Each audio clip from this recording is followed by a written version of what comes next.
Hello, I'm Dr. Colleen Palmer. I serve as Superintendent of Schools for Monroe Public Schools, and I'd like to share with you a PowerPoint presentation that was presented for the Board of Education meeting this past Monday. As you are aware, the Board of Education has been asked to make a cut of $410,000 as an outcome of the recent failure of the second referendum.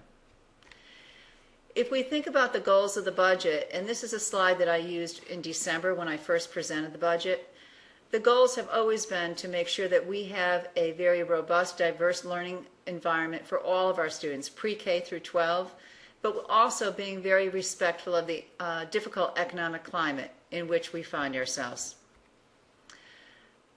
The budget that was presented is a viable budget, not optimal. That continues to be the theme. However, there have been some additional reductions since that first presentation in December.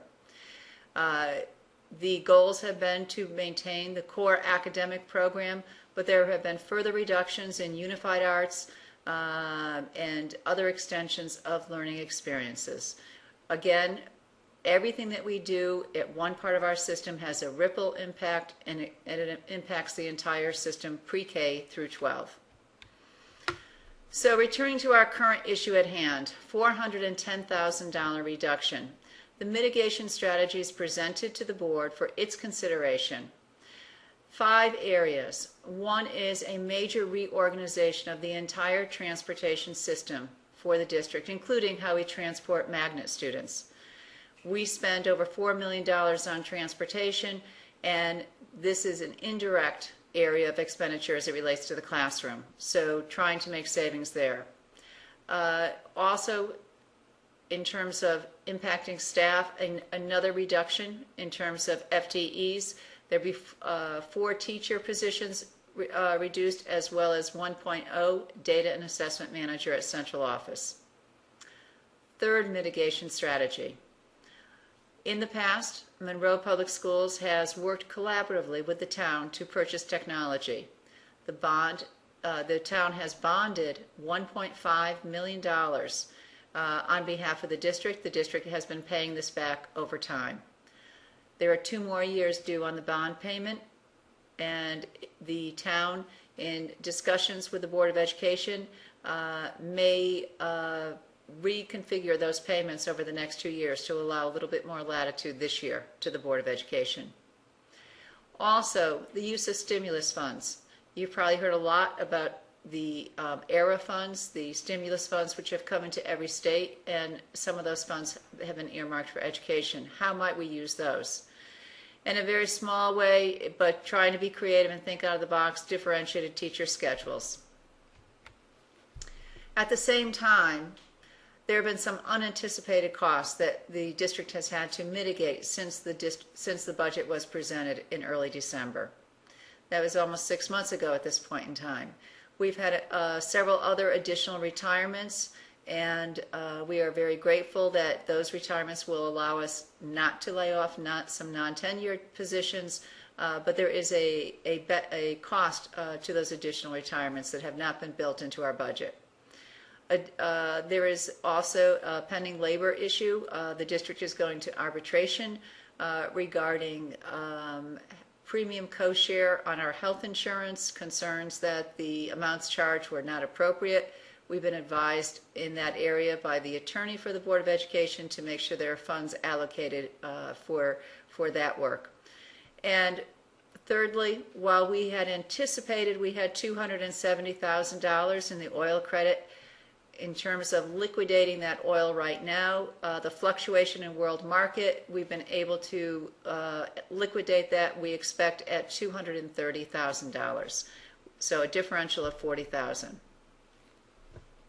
Transportation reorganization. Currently we have 3 tiers of busing for our district, and that includes St. Jude's School also, which we are mandated by state statute to provide transportation to those students. In that first tier, we have Massac High School and St. Jude's. The second tier, we have Chalk Hill and Jockey Hollow. The third tier, we have all 3 elementary schools. This assumption of our current configuration is based on the assumption that we must provide a seat on a bus for every student who is enrolled in Monroe Public Schools. Pushing back and using some creative thinking, I asked our attorney for the Board of Education to check with the State Department of Education if that is the absolute interpretation of that seat versus student ratio.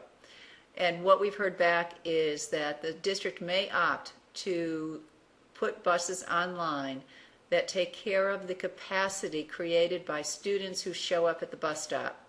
And so what does that mean for Monroe Public Schools? Currently, and we've been tracking this, about 1/3 of our students at Massac High School ride the bus. You'll find many high school students will either drive themselves, get dropped off, find another way. However, we've been providing 100% seat capacity. By reducing that seat capacity to 60%, so that means about 32% of our students ride the bus, we would have up to 60% space for students, which would give a great safety net. We'd be able to eliminate 4 buses at $56,000 a year. We'd be able to save $224,000 by reconfiguring this transportation. And that comes with some cost in terms of disruption and some adjustment to schedules, because that means that our schools, all our schools except Massac High School, would have a different start time and a different ending time.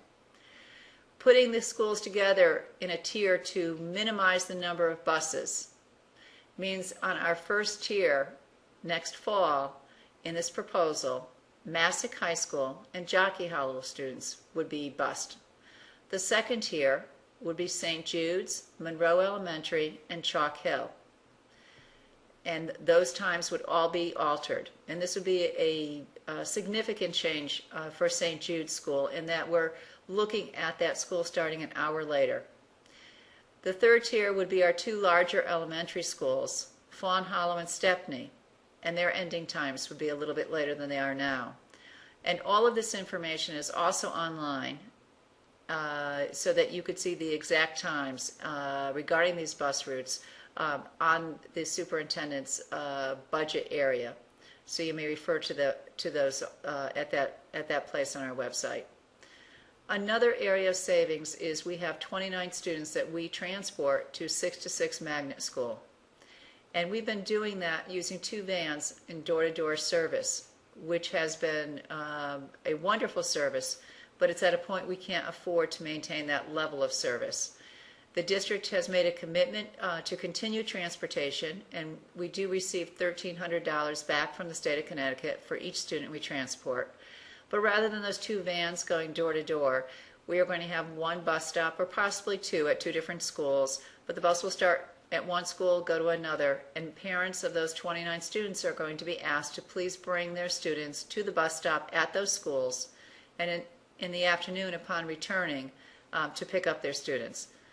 That will save us another $37,000, so we're looking at, if this proposal is adopted by the Board of Education, we would be able to save the district $261,000.